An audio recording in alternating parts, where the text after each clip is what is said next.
get started. Here I am in India, in Pune, Maharashtra, where I'm at the Iyengar Centre at Ramamana Iyengar Memorial Institute, studying for a month. It's been a great month, and I'm delighted to have a room that is big enough and clear enough with strong enough internet so that I can record a class for you guys whilst I'm away. I'm going to be doing some twisting today and some forward bends. So take a seat, sit on a folded blanket or on a brick, bring your hands to your buttocks and widen your seat. And then take the hands alongside the hips. Be on the fingertips and draw yourself up tall. Move the shoulders back, lift the chest, and lift up the sides of the trunk. See that you're not projecting yourself forwards. So keep the head balanced over the tailbone. Lengthen up through the crown. Release the thighs. Bring the hands to Namaste Mudra. Close the eyes. Let the gaze settle back behind the eyelids. And get connected to your breath cycles. Going for smooth, soft cycles of inhalation and exhalation. With the exhalations, become calm and quiet. With the inhalations, draw yourself up tall. Exhale to let go of any unnecessary grips in the face, the jaw, brain. Flush out with the exhalative breath. We'll recite the sacred syllable Om together. Let's take a deep inhalation. Om.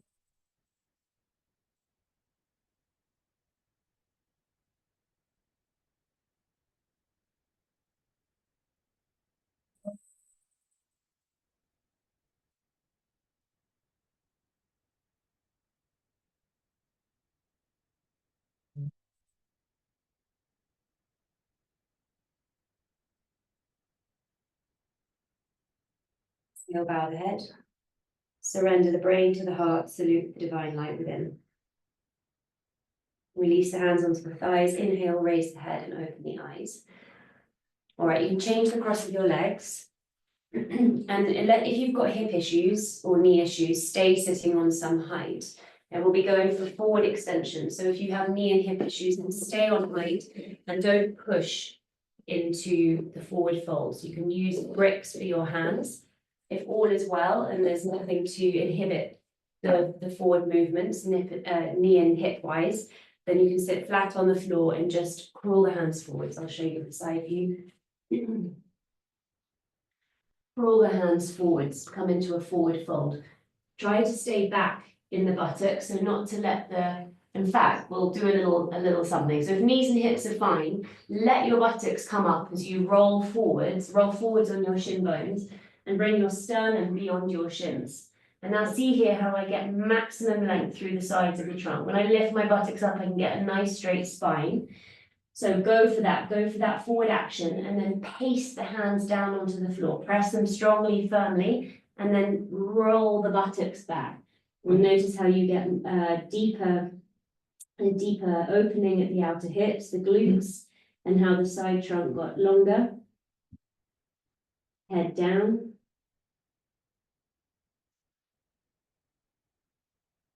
With an inhalation, come up, change the cross of the legs. If it's uncomfortable on the ankles, which it can be, you can fold the mat under or sit with a blanket spread beneath you.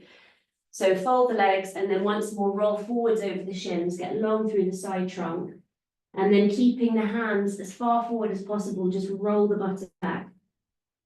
Head down. Use the exhalations to create space.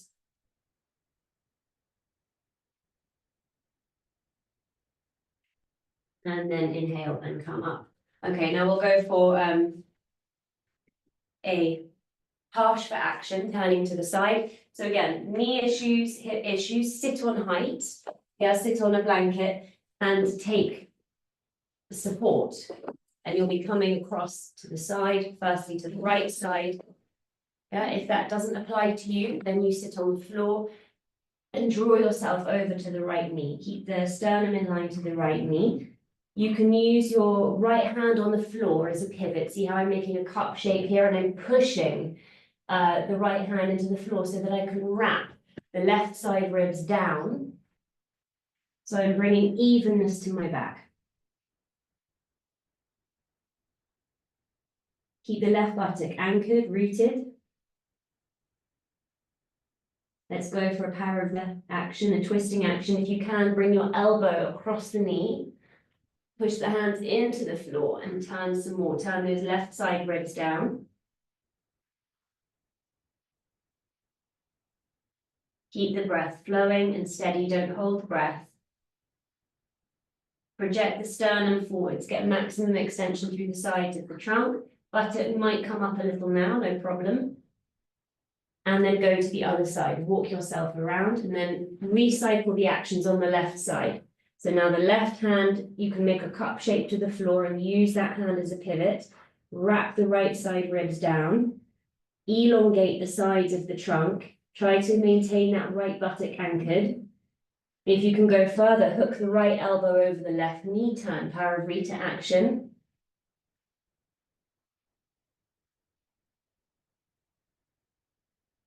And then come back to the center and come up and change the cross of the legs. We'll repeat on the other side. Told you we were twisting. So go to the right side first. Head down. So firstly, just extending the sternum towards the right knee. If you can go further, then hook the elbow and turn.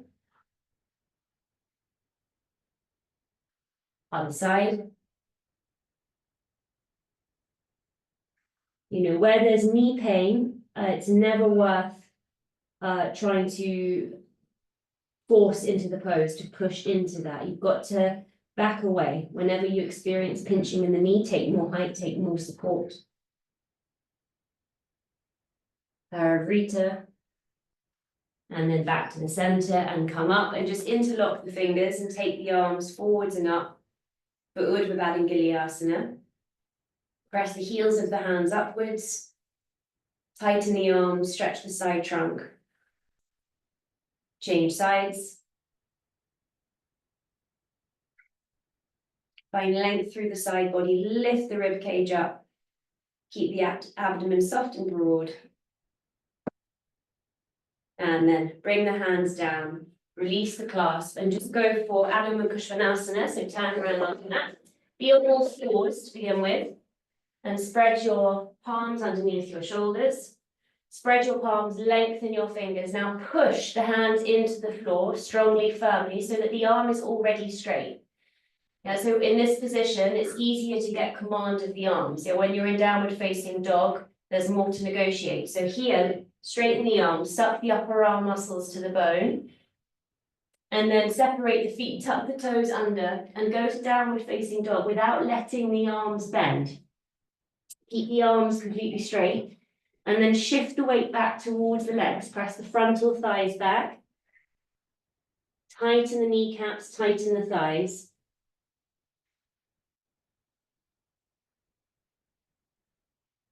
Take the shoulders up and back away from the hands. And take the outer hips back.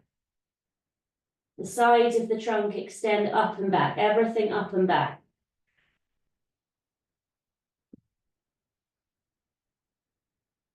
Even breath, ears in line to the upper arms. Don't allow the pressure on your hands to fall to the little finger side. Pressurize the index finger and thumb mound firmly so that you work with your inner arms. Even though I say keep the ears in line to the upper arms, sometimes you can just have a quick look back at the feet and just see if your inner ankles are dropping or if the arches of the feet are collapsing. Maintain a lift over there.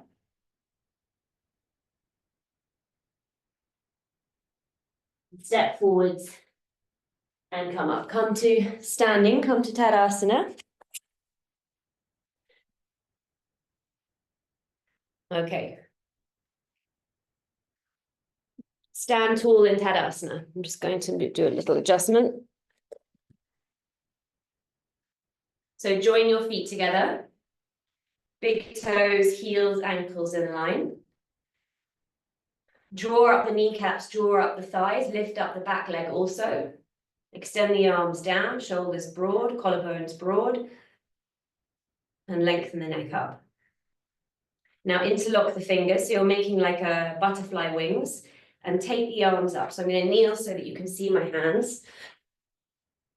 Pull out on the thumbs and stretch the fingers up towards the ceiling. Allow the elbows to bend. Change sides. Pull out on the linkage of the thumbs and reach up tall. Keep the abdomen back, floating ribs back. And then bring the arms down and stand once more in Tadasana. Okay, now interlock the hands behind the back and take the interlocked hands back away from the sacrum. So you're not resting the thumbs on the sacrum, nor are you going too far back. If I take the arms too far back, observe how my shoulders come forwards. So you're taking the interlocked hands that much back that you find a freedom through the shoulders, that the shoulder corners move back and the chest is broad and spread. Extend the arms a little down also, so that you stretch the arms. Change the interlock. Stretch the arms down and back, lift the chest. Don't drop the head. If you drop the head and you drop the gaze, you lose the lift at the top of the chest. And then release. Tadasana. All right, now take your right arm and swoop it behind your back and see if you can clasp your upper arm. If you can't clasp your upper arm, just above the elbow, you can have a belt. Take your hand behind and hold the belt. Okay, so it's just above the elbow, not on the elbow joint itself. So get that, a good clasp. If you're in the class, if you're a group of mine that are practicing together, you can help each other. So what you want to achieve is to hold the arm without the shoulder coming forwards. Yes, it's not, the objective isn't just to hold the arm. Okay, the objective is to be able to hold the arm and then to move the shoulder back. See the difference? Here my shoulder's forwards, here my shoulder is back. And you'll see how I adjusted my hand there. And I turned the fingernails back to get this clarity. On the other side, it comes more easily. See, because this arm has to go back to hold the other arm. So naturally, I'm getting a freedom there. So we want this area at the top of the chest, close to the armpit, to lift and spread. With the wrists and the forearms into the back, you can get a nice movement of the back ribs in. Yeah, often when we're at work or this part of our back, if we're messaging or typing, it becomes convex. Yeah, we want it to become concave. So you can use your forearm and your wrist to press in there if you're able to get the arm that high. Then change the clasp, so left arm take to the side. Sometimes even I can bring my other hand around as an aid and wiggle it over. And just extend the straight arm down and back. Try to find parity through the shoulders. So it's not that you're pulling the straight arm down and as such pulling the shoulder down. The shoulders are level. And then again, clasp. Chest broad, chest lifted. And switch. Shoulders broad, chest lifted. So we're starting off with a little bit of work into the shoulders and arms, because that will give us a freedom through the spine when we come to twist, especially for the upper back, when we're twisting the upper portion of the spine. The upper portion of the spine, its health is determined by how our arms and shoulders are behaving. So once you've completed that, then take your belt and just sling that over your right shoulder. And now take your left arm to the side and up the back for Gomukhasana, and the right arm up and over and clasp. If you can grab your fingers, that's fine, that's great. But remember that the goal isn't just to be able to grab the fingers. Yeah, sometimes people grab the fingers, but they're doing something like this, Yeah, in that case, it's better actually just to hold the belt even further down, and you can use the lower hand to pull the upper arm down onto the socket. So here I can even hold low down on the belt and pull the belt downwards to get this upper arm to sit more snugly towards the shoulder. Okay, then change sides.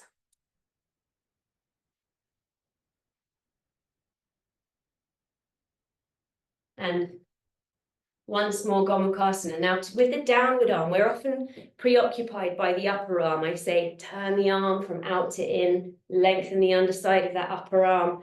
But this downward arm, it has to be behaving the same way as it was when you were holding the just above the elbow. So this same broadness, can you take that shoulder corner back in your Gomukhasana and create a spread there at the top of the chest? Release, change sides. So these arm variations aren't just for the benefit of the arms and the shoulders, but also for the whole thorax, the thoracic region, the cervical spine. So the portion of the spine that runs in the neck. Change.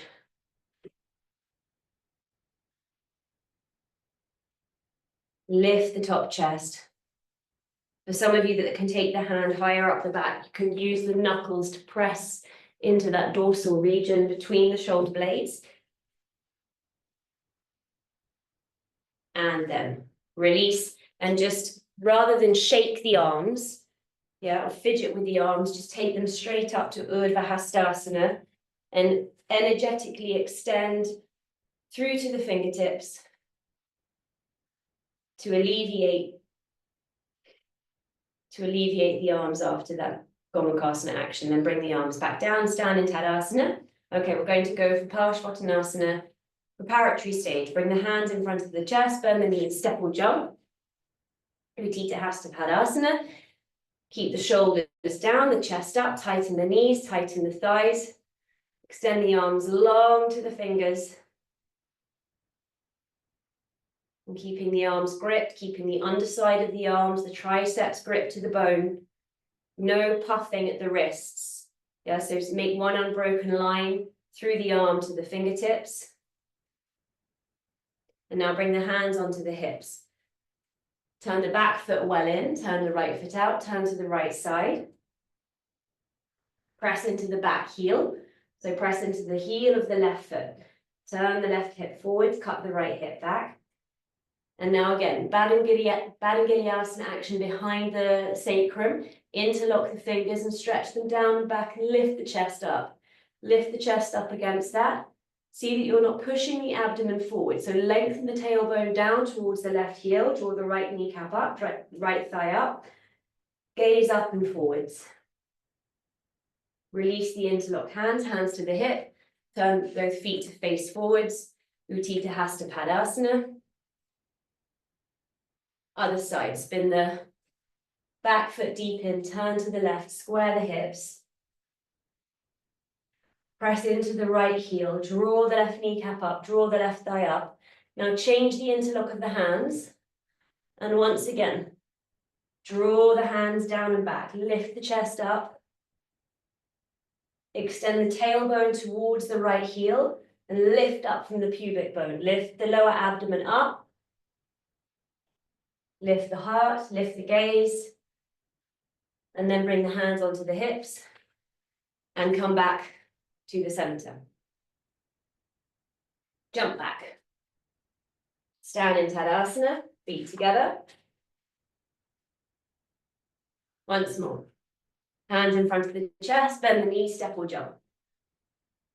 Now interlock the fingers, same like you did before, the butterfly wings, and take the arms up and reach up to. Now if you've got any shoulder pain, or lower or neck issues, because we'll be holding this for longer, you can keep the arms in Urdhva Hastasana so that there's a bit of space there between the hands. Give yourself more breath. If the shoulders have been really nagging, and the neck's been feeling really stiff, you can take your belt and pull out on the belt like you want to stretch it or break it. Okay, so use, adjust according to your needs. If all is well in the shoulders and neck, then it's this interlocked thumb version. Reach up tall. So from the waist corners, go up. From the waist corners, go up. And press the outer edges of the feet down and grip the hips. Keep the inner thighs hitting out, buttocks down. Now spin in deeply on that left foot, turn to the right. Once more, press into the back foot, lengthen the tailbone down. Lift up from the pubic bone, lift the lower abdomen up. Reach up tall. Lift the gaze, lift the heart. And then turn back to the center, change the hooking of the thumbs. Stomp the outer edges of the feet down, grip the hips, lift up from the waist corners, go up. Spin in deep the left foot, turn to the right foot, turn to the left. Bring the right hip forwards, cut the left hip back. Extend the tailbone to the heel of the back foot. Lift up the lower abdomen. Pull out on the thumbs, that thumb link, and stretch up tall. Preparatory stage. This is the preparatory position for Parsvottanasana, and there's so much that we can refine and gain from just working on this first position. And then turn the foot to face forwards, release the arms, jump back. Adho Mukha Svanasana, downward facing dog, hands down, step back. Now at the beginning of the class, I often say have the hands and feet as wide as the mat. But if you've warmed up a little, then you can take the hands and feet a little closer in. But always the hands and feet should be the same width apart. So the hands and the feet should be parallel to one another and same distance. It shouldn't be that the feet are together and the hands are wide, or the hands are together and the feet are wide. So find symmetry and balance in downward facing dog. Jump forwards and come up. Okay, we're going to repeat Parsvottanasana, stand in Tadasana, hands in front of the chest, spring the legs, a little faster now. Rotate the arms in the socket and take the arms up to Urdhva Hastasana. Spin in deeply the right foot, turn to the left, turn to the right. Bring the left hip forwards, cut the right hip back. Recycle the actions. Heart lifted. Arms ascending. Gaze a little above eye level. Now with an exhalation, extend forwards. Keep the arms in line to the ears. So don't go traveling with the arms faster than the trunk. Lock the upper arms in line to the ears, and trunk and arms together go forwards. Try not to let that right hip come forwards towards the right ear. So move the right outer hip back. Move the right outer hip back, and from the lower abdomen, lengthen forwards. Can you get freedom from the lower abdomen to lengthen the trunk forwards to the maximum? Inhale and come up. Okay, so just pause for a moment. You can step the feet together and have a look. If I go into a forward fold and I just hurry to come all the way down, there's no length here on my abdomen. My abdomen is retreating back, and my back is rounded. So I may have some extension here on the back body, but I'm not getting an extension through my front body. Often when we see people practice, they just want to go down. They think, oh, it's a head down pose. But Parsvottanasana means intense side stretch. Intense side stretch. So how to maximize the side stretch is actually to work in this first stage, lengthening forwards. If balance is really tricky, you can have the hands on the hips, yeah, or even work in that manner with hands on bricks and find this length through the sides of the trunk and the abdomen. Find the freedom with hands on bricks, no problem. Yeah, better not to suffer unnecessarily. Find that action in the body with what you need, whether it's hands on hips, arms extended. The arms extended gives a little bit more stretch to the side trunk, but if balance is tricky, then you can find that with the bricks. Okay, so hands onto the hips, other side. Turn the right foot deeply in, turn to the left. Now to bring that right hip forwards, you've got to turn that back thigh from in to out. Turn that back thigh from in to out to bring the back hip forwards. Press into the back heel, lift up the pubic plate, lift the lower abdomen up. And now reach the arms up to Urdhva Hastasana, extend tall. Here, lift the lower abdomen up. Activate the sides of the trunk and reach up. And with an exhalation, hinge forwards. Keep the left outer hip moving back. I'm going to switch positions so that you can see. So often as people come forward, their hips do this. And then they're making like a banana shape in their spine. See how this buttock is flying forwards towards the head? You've got to move that outer hip back. Keep the left outer hip moving back. And reach forwards. And find that length. Find that freedom through the sides of the waist, the sides of the trunk. Press into the back foot. Inhale and come up. And then step the feet together. Come back to Tadasana. Okay, so now we're going to use the belt. So you can grab a belt, and if you can have have double bubble, use both threads of the belt. So I've made a nice big loop. It's going to give me a little bit more feedback for my top of the thigh. So I'm going to show you what we'll be doing next. I'm going to go straight to the pose to show. You're going to have the belt just around the front leg. This is the root of the thigh. If you're wearing Y fronts, yeah, or the pant line, that's where the belt's going to go. Yeah, that's the root of the thigh or the front groins. And I said before how when you come forwards, this buttock, it often comes forwards, and you've got to move it back so that you get freedom in the waist here. So we can use the belt to assist with that. At the top of the thigh, you'll place the belt and feed it back. So it's now between my legs. Yeah, between my legs, one thread of the belt, and I'm holding it from behind. And then one hand at the outer corner of the hip. Okay? And then I'm pulling back, especially with this hand, because as I said, the buttock tends to come towards the head side. I pull back with this outer hand. I pull back, I move the outer hip back and extend forwards. Okay, so let's have a go. If you've done a dummy run, or if you're in a class, if you're one of my groups that are practicing together, hopefully you can maybe even pause the video for a moment to figure that out. So hold the belt, spring the legs, spin deeply the left foot, turn to the right. Okay, now take the belt to the root of the thigh, pass one thread between the legs, other hand holding from outside. Okay, I'm going to switch so that you can see clearly. So I'm not mirroring you now, okay? And now pull with the hand that's at the outer hip, pull that outer hip hand back.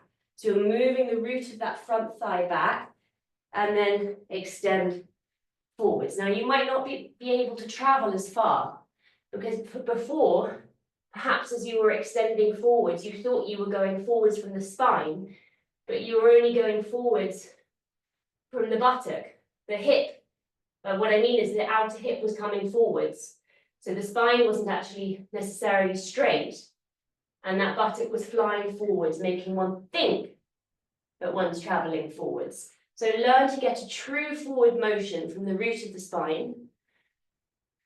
Brace that root of the thigh back. And then inhale and come up. Okay, and now we'll change sides. Spin the back foot in, turn to the left. I'm going to do a switch here so that you can see clearly the positioning of the belt. So I pop it through the legs, one hand to the outer hip side, and I pull back. I don't let that buttock come forwards towards the foot, the front foot. I pull back that outer hip, that root of the thigh. So brace yourself backwards there and extend forwards. You have to be very firm with the grip of the thighs and the big toe mound of that front foot has to press down. It has to be anchored to prevent you rolling onto the outer foot. Stomp the big toe mound down. Extend forwards through the trunk. Inhale and come up. Step or jump back to Tadasana. Recover in Tadasana. Catch a breath. Okay, one more time, because this is a new thing for many of you. You won't have done this with me before, and there's a lot to imprint into the body, lots to discover with the belt. Step or jump.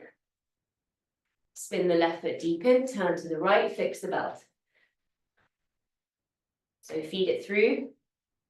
So that root of the right thigh cut back, and then go forwards. Go on pressing the right big toe mound down. Be firm on the instep of the foot. Don't let the back leg get loose. We've been a lot about the front leg, but press the front of the left thigh back. Reach the side trunk forwards.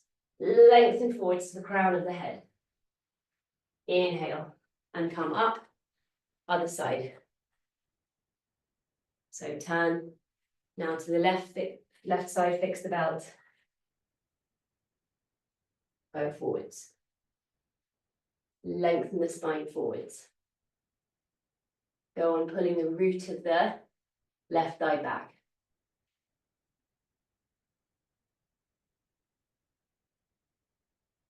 Inhale and come up. Now lose the belt. Jump back out of Mukha Svanasana. Now where you've had the belt at the root of the thighs, can you imagine that I've tied two belts, one to each root of the thigh, and I'm standing behind you and I'm pulling back. That top of the root of the thigh, I'm pulling backwards so that the muscle moves to the bone and that there's a lift there at the very top thigh. Has the abdominal profile changed? So do the walls of the abdomen feel longer? Does the waistband feel longer? So observe. Step or jump forwards and come up. Okay, so we're going to move on now to a standing twist. Paravita Trikonasana. So I'm going to show you, as it's a twist, I'm going to show you from the back. Now I'm using a chair, so you can use a brick for the hand, or take a moment, you can pause the video and go and grab a chair, just to give you a little bit more stability. You can always start with a chair, and we'll repeat the pose 2 or 3 times, and then you can go down to a brick. So I'm going to show you both. I'm showing you from the back, because it's a twist, then you can see the finished pose. So from Tadasana.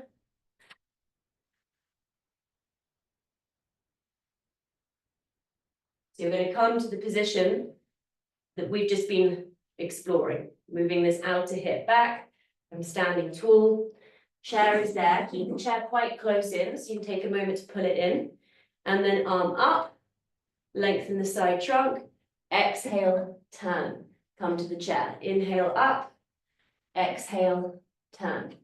And up and turn. And as you turn, you're trying to keep this outer hip moving back, up and turn. And then you're going to go for a slightly wide spread, and that back foot won't be turned in as much. So it's like if you were going to do Trikonasana. Yeah, it's the foot position for Trikonasana. And then you'll twist, turn, turn, and turn. Okay, so you might not get the action on this outer hip, but as much as you can, when the hand is to the chair, move that outer hip back and turn. Be careful of your neighbor. Okay, not to whack your neighbor in the face as you go. Okay, so we're going to go to so we'll be going to the right side first. And you can also use a brick if you're feeling very flexible. and you want to challenge yourself. So from Tadasana, step or jump. Turn to the right side. Okay, so now if you're using the chair, it's going to be at the, I don't have so much space, I'm going to place the chair here. So it's going to be on the outstep of that front foot. Okay, and then you'll take the left arm up, stretch it long, exhale, find the chair. You can take one hand to the top of the chair, one hand to the chair seat, and turn. Inhale, come up, exhale, turn. So just see if you can come to the pose without falling, wobbling.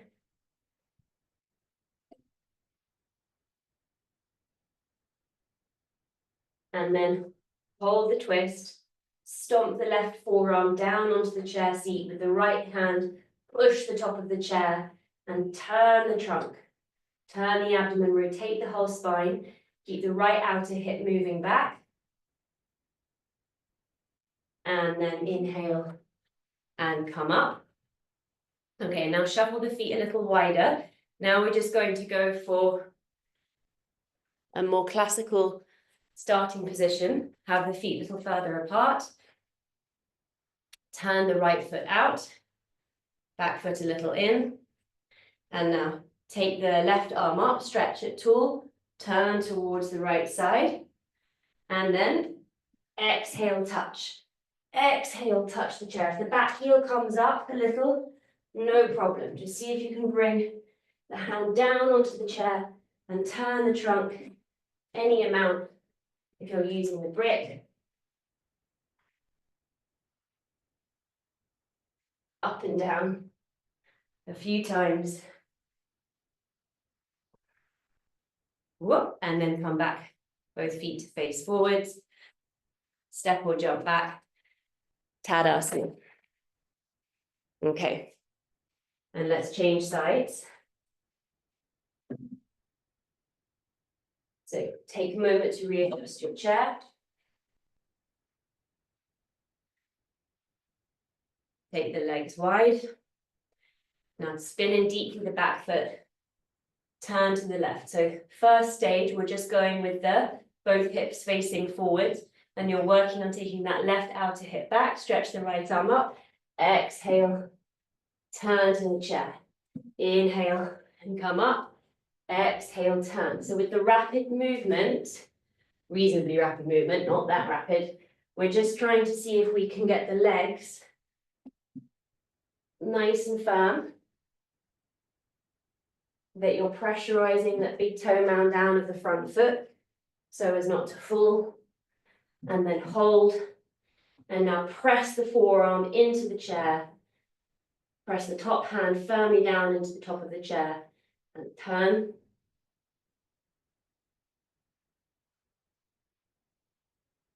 Keep that left outer hip moving back. Inhale and come up. Step or jump back to Tadasana. And then the rapid version, I'm just going to move the chair, but you can keep it there if that's more stable for you. So starting from a wider stride, turn the left foot out, back foot a little in. Right arm stretches up. Turn towards the left leg. Exhale, come down. Inhale up. Exhale down. Inhale up. Exhale down. There's not so much finessing that can happen when you work fast, when you work quickly. We're just trying to find that freedom through the sides of the trunk and the firmness of the legs. Jump back. Okay, good. All right, we're going to go a little further with this. We're going to go once more. Now, if the chair was working for you, so this time we're going to do the pose and we're going to hold a little longer. Okay, so I'll show you. So I'm coming back to that first position, moving the outer hip back, drawing up the legs, and then coming to, now that prompts me to show you the version where the hand is inside the foot. So you can keep the brick inside the foot if balance is tricky. Yeah, or you can have the brick outside the foot, push the hand into the brick and turn. So this is the final pose. You can use more height under the hand, so a stack of blocks, or even you can have your forearm onto the chair as you were using before. This is Parivrita Trikonasana. I'll just show you once more with the chair for clarity.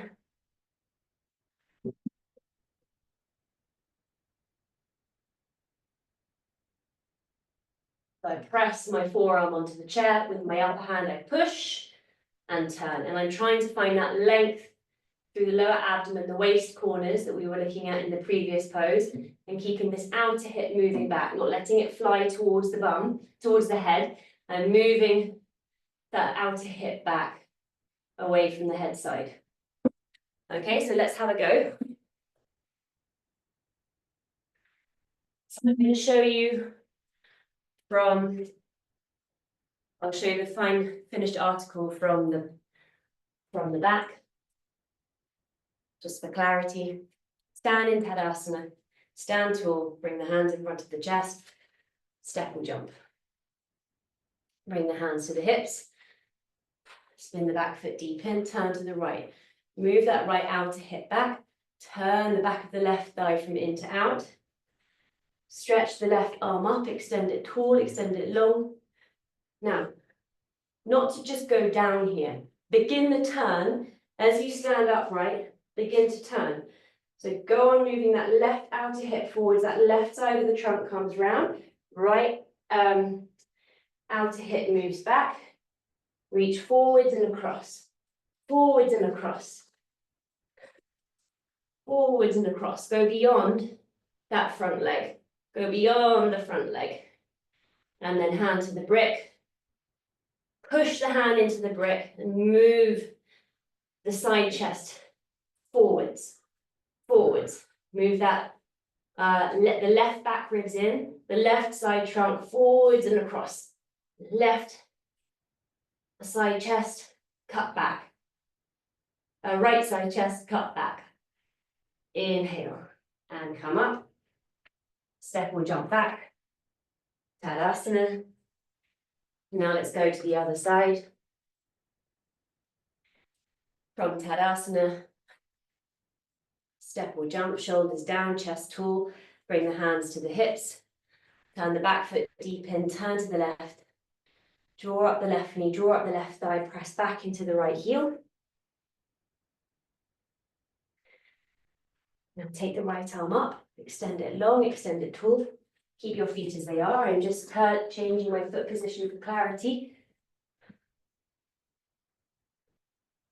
With an exhalation, go forwards and across. So you're not just thinking about going down. Turn, turn, turn. Turn the back ribs. Turn the side trunk down towards the floor. The right side ribs, cut them down towards the floor. Keep the left hand on the sacrum for stability. Find the brick. And turn any amount more. Push the hand into the brick and move the right back ribs in. Turn the left shoulder back. Lower abdomen long. Left outer hip moving back. And then inhale. And come up. Step or jump back to Tadasana. Adho Mukha Svanasana. Downward facing dog. Tighten the knees and thighs. Shift the weight back. Extend the side trunk long. Bend the knees. Adho Mukha Virasana. Child's pose. Rest down. Head down. Release the tops of the thighs down with the exhalations. Keep the arms actively reaching forwards.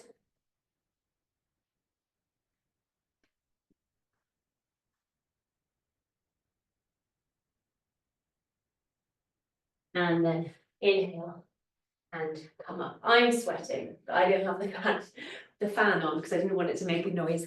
Or the AC, there's not any AC. but I'm guessing that you guys might be sweating too. Let me see how long we've been running for. Okay. All right. So we're going to look at Shirshasana with variations.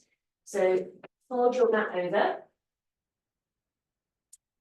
I'm going to show you Shirshasana, which we'll be exploring today. Now you're going to use the wall, even if you're used to balancing, in the room, you're going to use the wall for what we're looking at today, okay? So I'll just show you first. Now I interlock my hands an inch from the wall, head down, and come up. Shirshasana. You can just about see my feet, which is good. Okay, so we're going to go for straight Shirshasana to begin with the inner legs extending, the middle buttocks pinning forwards, rub the heels up the wall. And then we'll go for Shirshasana. So I'm going to turn to my right side. So I roll my left thigh into my right to turn to the right side. And I bring my right outer foot onto the wall. I'm trying to bring the whole of the outer right foot onto the wall. I'm keeping my tailbone in. My shoulders lifted as I turn. And back to the center. Try to find an upright, straight position. And then turning. I'm turning to my left, rolling my right thigh to my left thigh, bringing the outstep of the foot to the wall, inner legs long, and then back. Okay, we'll do that twice. So just get your mats to the wall.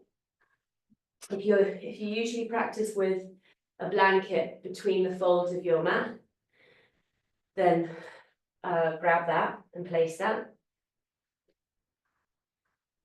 Okay, and then begin. So have your interlocked hands an inch from the wall. Press the forearms down, outer wrists down. Now tuck the toes under, before you place the head down, tuck the toes under, lift the knees, walk in and lengthen the neck to bring the crown of the head down. Walk in to the maximum and then kick up. Shirshasana. Now roll the thighs in, extend the inner leg, so extend to the inner heel, rub the heels up the wall. Don't allow the buttocks to sleep on the wall. So pin the middle buttocks forwards, keep the shoulders well lifted. And just be there. Don't let the eyes look here and there. Don't take the eyes to the ceiling or to the floor. So the gaze should be into the room at sort of picture height. If you were to have a picture on the wall, if you've got a wall opposite you, the gaze should be at about picture height.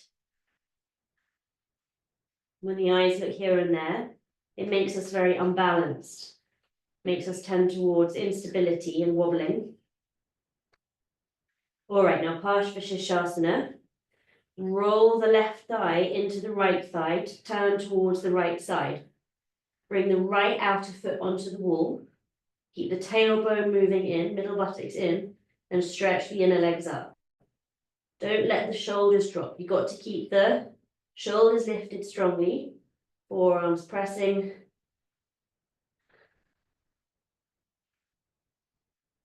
Be firm there through the shoulders and extend the side trunk up and see if you can roll the left thigh into the right any amount more. And then inhale and come back to the center. Find your plumb line, your inner plumb line. So find a straight, composed position. And then Shirshasana, left side, roll the right thigh into the left and keep the inner leg long. How much can you turn? Keep the shoulders lifted, middle buttock forwards, tailbone in. Inhale and come back to the center. Stretch the inner leg up. Find your stability in the pose. So recycle the actions from the root of the foundations of the pose upwards. Outer wrists down, forearms down, shoulders lifted, shoulder blades moving in, middle buttocks cut in, inner leg long, whole sides of the trunk to lift up. Parshva right side, go again. Keep the inner leg long, keep the forearms pressing, wrap the left leg into the right. Extend up tall. Back to the center, take a pause, find your composure, your balance. Other side. Roll the leg in. You know, if you're not wanting to do this, you're just staying in straight Shirshasana, I should have said.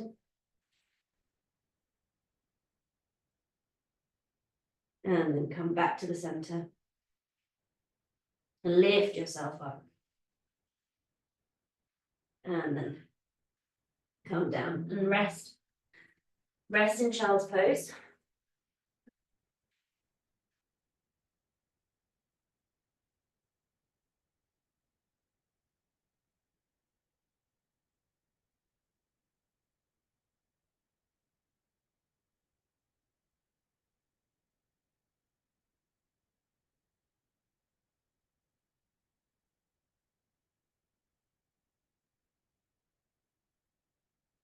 Inhale and come up.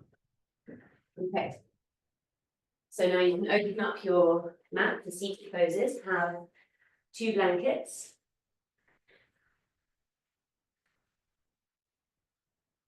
So grab a couple of blankets.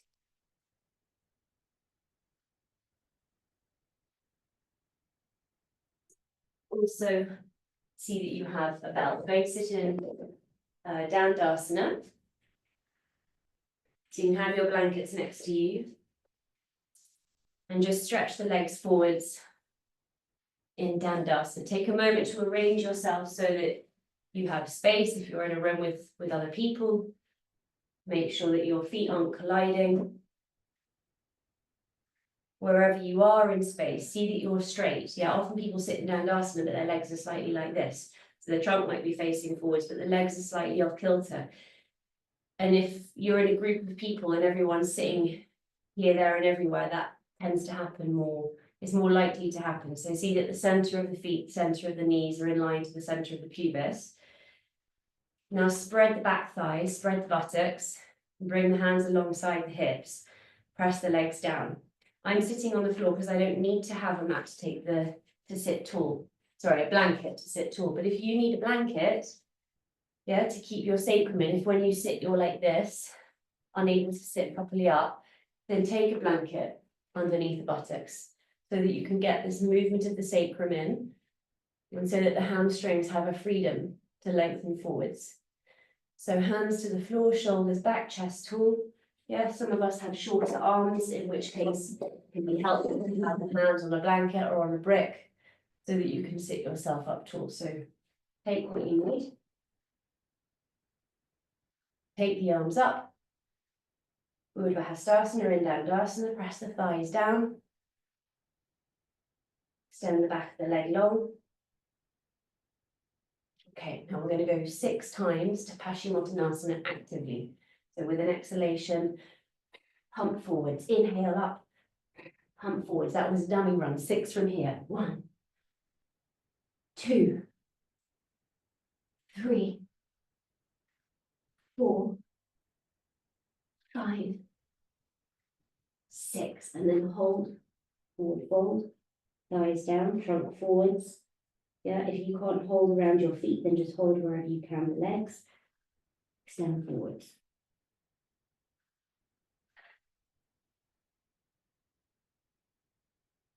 Inhale and come up.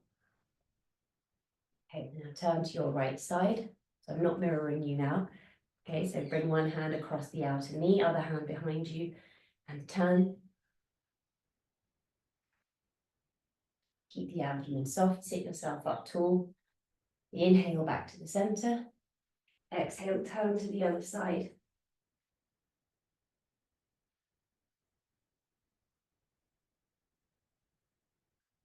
Inhale back to the center, once more each side, coming into a spinal twist. See if you can walk that back hand behind you towards the opposite buttock. So walk it far back so that this shoulder moves back. Inhale back to the center, exhale, turn.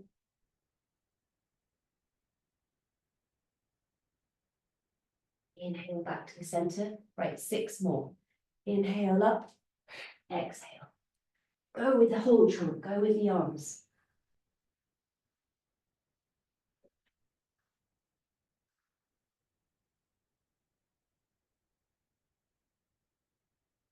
Hold. Exhale, thighs down, stretch forwards. Abdomen soft. Roll the sides of the trunk more forwards. And then inhale and come up. Okay, we're going to go for Bharadvajrasana.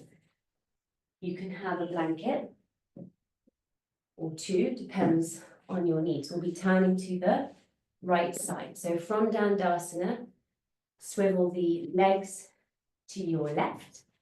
Okay, then I'm resting the top of my left ankle on the arch of the right foot. I'm not sitting my buttock onto the heel, so my feet are to the side.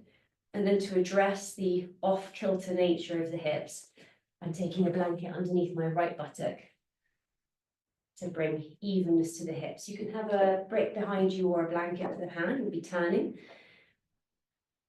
Bring the hand across the knee, other hand behind you, and turn. Turn to your right side. Try not to let your left buttock fly up. Use the right hand behind you as a fulcrum. Inhale, lift up. Exhale, turn. Now, if some of you can rotate the hand so that the palm faces up and tuck the hand under the outer leg, have a go at that. This is the classical position. Now, can you do that without the shoulder coming forwards? So can you suck the upper arm back towards the shoulder and move the shoulder back as you turn? Have a go. Inhale and come back to the center. Stretch the legs forwards. Other side. Swivel the legs now to your right in order to turn to the left. So just see that the toes of that top foot are pointing back. Widen your seat. With an exhalation, turn. So walk your left hand around to the right buttock to move that shoulder corner back.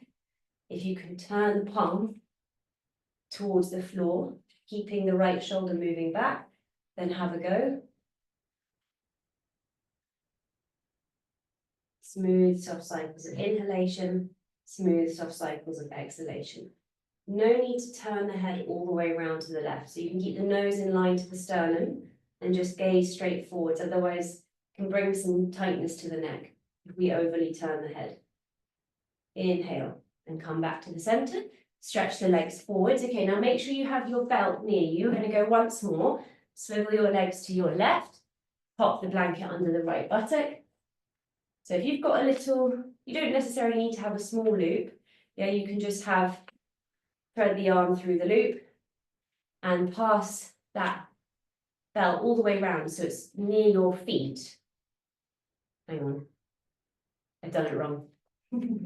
So your left arm, you're going to have the left arm through the belt. So the arm that belongs to the legs that are on this side. Yeah, this arm. Okay, and then you're going to have the belt for the other arm. So I'm swinging my hand behind me. And if the shoulder's really tight, you can go for a few. Just be careful of your neighbor. Just swing the arm a few times around just to get freedom through the shoulder, through the top chest, and then see if you can grab that belt and now bring the other hand across and hold the outer thigh. You can turn the palm if that's what you were doing before. But before I really secure that clasp, I'm just walking the hand that's to the back, up the belt. Yeah, and some of you might even be able to grab the upper arm and hold the upper arm. Okay, so either hand to the belt or grabbing the upper arm. Yeah, and then fixing the extended arm, either palm facing down or palm facing up, Bharadvajrasana. Now you can move the wrist, that right wrist, into the back and move those back ribs in and lift up the chest tall. If the left buttock comes up a little, no problem. See if you can find height and see if you can move those back ribs in. Inhale and come back to the center. Extend the legs forwards. and then go to the other side. And remember, it's not a failing if you have to sit on a lot of height. Yeah, maybe on one side you need more height than the other. It's just, you know, part of the practice, knees and hips, our bodies are always changing, and we just have to respect where we are. So sit on more height if you need. Then you're going to have the belt over your right arm. Now, let's go for this. Go a few times, swinging the arm behind you to free the shoulder, and then clasp the belt. Walk the hands up the belt towards the elbow. Turn. Bharadvajrasana. Now, if the right buttock comes up off the floor, no problem. In this position, we're looking to, focusing more on moving those back ribs in. So the left forearm is pressing the thoracic region in, the back ribs in, get a lift of the chest. Turning to the left side. Keep the breath smooth and even. Inhale and come back to the center, release the arm. This is great work for the whole chest region. And I've spoken before about how when we work on the structure of the chest and shoulders, we're giving benefit to the lungs and the heart, to the whole respiratory system. Yeah, so it's not just a mechanical, we don't just do these things for mechanical benefits. There's a whole organic benefits to the organs of the body that can be experienced as a result of this work. Okay, now we're going to come back to our Paschimottanasana work. So if you need to take a blanket underneath the buttocks, you can do. So before, we were pumping the arms up and forwards like this. Okay, now this time we're going to keep the arms up, and you're going to just slam your hands into the floor. Okay?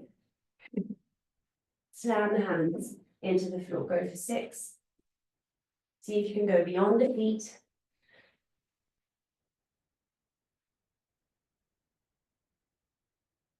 Now, can you bring the trunk down with the arms? If you're enjoying, you can go a few more. Bring the trunk down with the arms, like you want to kiss the shins. Can you kiss your shins? Come forwards and kiss the shins, and then hold the forward fold. Extend the side trunk forwards. Head down. Be with it, stay with it. Smooth breath. You can keep a slight bend in the elbows so that the shoulders are broad and soft. And draw the sides of the trunk forward. So from the waist corners, draw yourself forwards.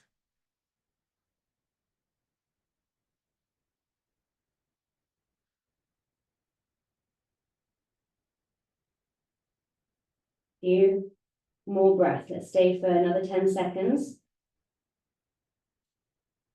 Use the exhalations to find ease.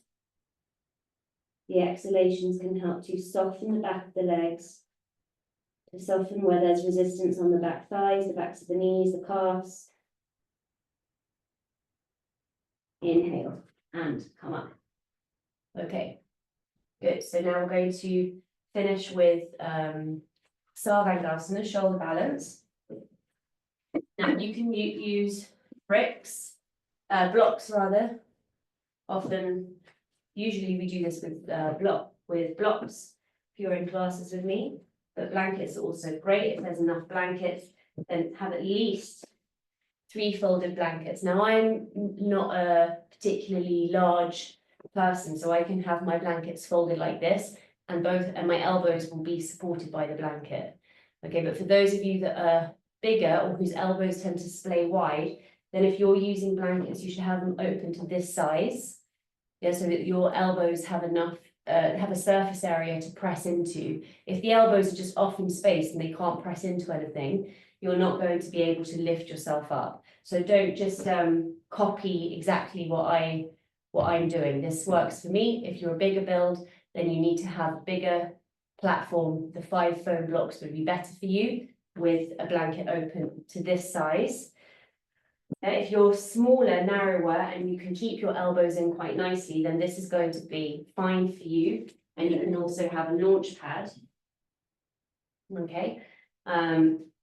Now, if you're working with a mat that's quite sticky, it's better to not have the back of the head on the mat because it pulls at the hair, which is distracting. So I've folded my mat over, better to even have the head to the stone floor, or you can have a thin blanket here, but a separate blanket. Don't unfold part of this blanket. Separate little blanket here is fine. Have a launch pad. So Simon, if you're watching because you're tall, you want to have two blocks, yeah, and give yourself enough length for your back. You can have a bolster as your launch pad going this way or this way. Yeah, so either's fine. If you're sensitive on your sacrum tailbone, then you might want to have a foam block here, yeah, or even have two bricks so that you have something that's sort of gentle for when you roll out. Belt, shoulder width, loop width, so you can adjust your belt to that width. Okay. Now I'm going to show you first what we're doing. So just have a watch. So I position myself with the back of my head to the floor, shoulders on the platform. I've got my arm through the loop.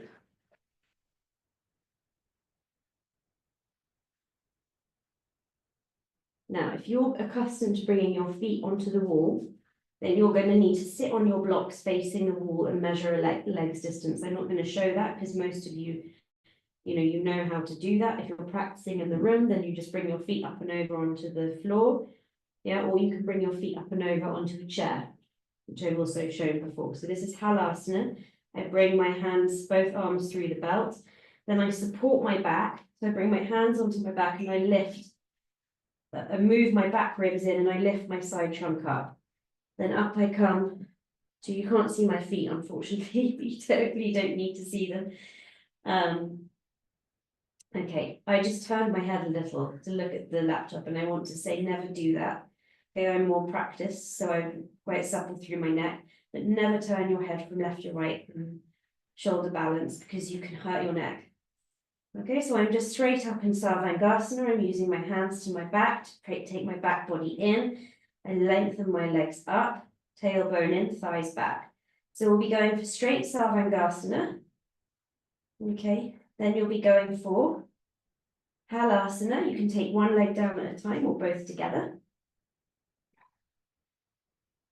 And then from halasana, you're going to try taking one leg up with the other foot on the floor. And then down, other side. And I'm just showing first, then you'll do again.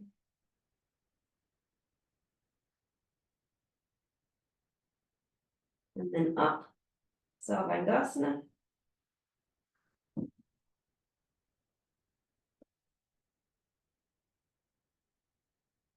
Asana. Karnapindasana, ear pressure pose. Bending the ears towards the sides. Bending the knees towards the ears. Here you can remove the belt. And then you'll roll out. And slide back. Okay. So that was the demo. Now you do. So get yourself ready. Get onto your supports. Lie back. So the bum should be on the launch pad. Shoulders on the platform, back of the head to the floor. Now with a swing, bring the feet up and over into halasana. And when you're in halasana, you can just shuffle onto the very top of your shoulders. So you should be right on the top of your shoulders. You can wiggle onto the tops of the shoulders and then thread the other arm through the belt. And then lift up to Sarvangasana, lift up to shoulder balance. And now use the hands to move the back body in. The thumbs support the sides of the trunk. So use the thumbs to lift the side trunk up. And with the other four fingers, move the back ribs in. So don't let the back fall onto the hands. Can you use the hands into the back to make the back feel light? Take the tailbone forwards, thighs back, extend the inner leg up, stretch the legs up. So be active in the legs and extend them upwards strongly.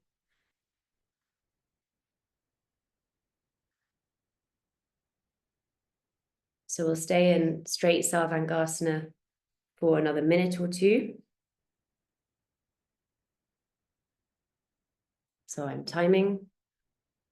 See if you can be there, not getting disturbed by any thoughts, sounds, or sensations. So see if you can find poise and equanimity in the pose.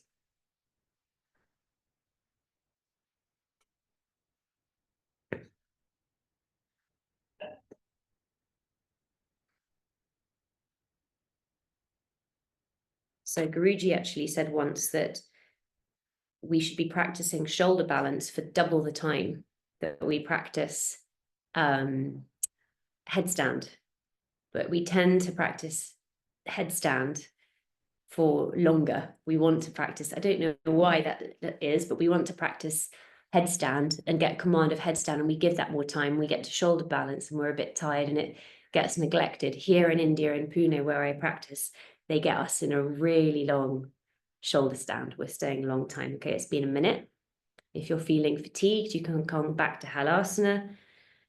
If you're faring okay, then see if you can stay for one more minute. And we've got 45 seconds left. So go on, charge the legs. Walk the hands higher up the back. Higher up, in this case, means more towards the head side, towards the back of the neck. And move the back body in and stretch it up.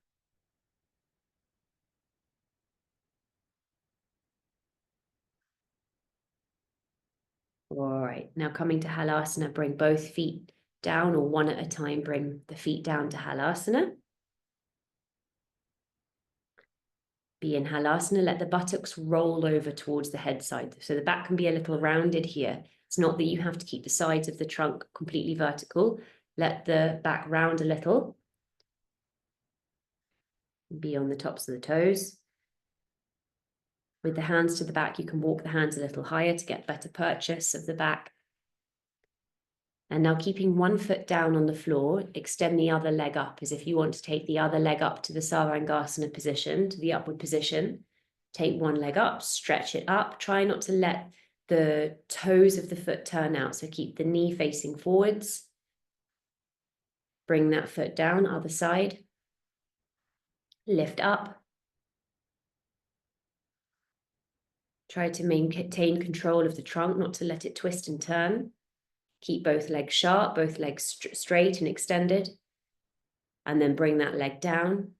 Pause in Halasana, just regain your composure. You can adjust the position of the hands to the back. And then once more repeat. Take the one leg up, first side again. Stretch it up. Try not to let the toes turn out. So toes facing forward, knee facing forward. And then bring the foot down.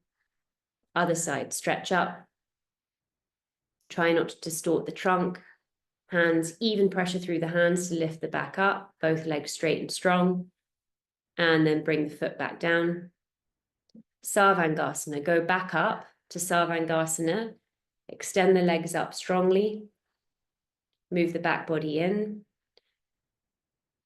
Try to have even pressure through the shoulders, the upper arms, the elbows.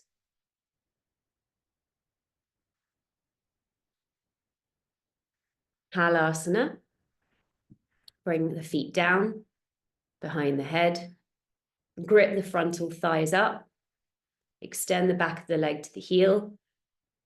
Let the buttocks roll over the head side. Now don't let the thighs fall to the face. Suck the quadriceps to the bone and extend the calf muscle to the heel so that the back leg is long and active. And now if you're able to, bend the knees to Kana Pindasana, ear pressure pose. Bend the knees towards the ears. If you can come onto the top of the foot so that the metatarsals press the floor and the sole of the foot faces up, then have a go. It's a little stronger, a little harder to achieve. If it's very difficult, you can keep the toes tucked under. Can you bring the knees all the way to the floor? Don't push. Don't push, only if it feels within your reach and comfortable to do so. You can bend the knees alongside the ears, bring the knees down to the floor. In this position, we experience pratyahara, withdrawal of the senses. It's like how the tortoise withdraws its limbs inside its shell. In the same manner, the sense organs move within, the organs of perception move within. Observe the quietness there.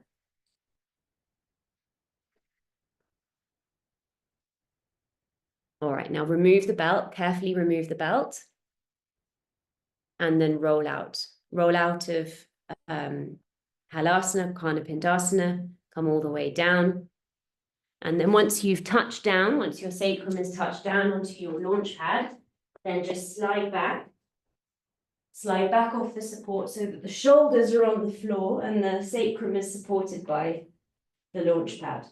You can rest your hands on your rib cage, close your eyes, and rest.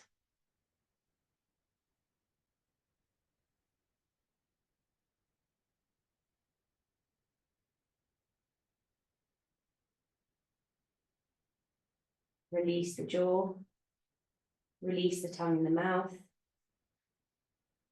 Be there quietly for a few moments.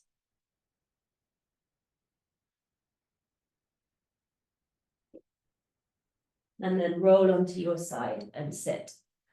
Okay, now it's always good to rest after an active class, to rest in Shavasana. However, if it's very cold in the room that you're in, then you can just sit for a few moments in cross-leg position and sit quietly and then finish the class. So if it's cold in the room where you are, then do that rather than to lie down and get cold and stiff. But if the room is warm and you want to rest, then you can move your blankets to the side and set yourself up for Shavasana and rest in Shavasana for a short while. I'm going to leave you now. I hope that class was okay for you. You can always feedback with your thoughts or how the setup was. If there's anything that could be improved, just let me know. We're all new to this. And yeah, wishing you a pleasant rest of your day. Okay, bye.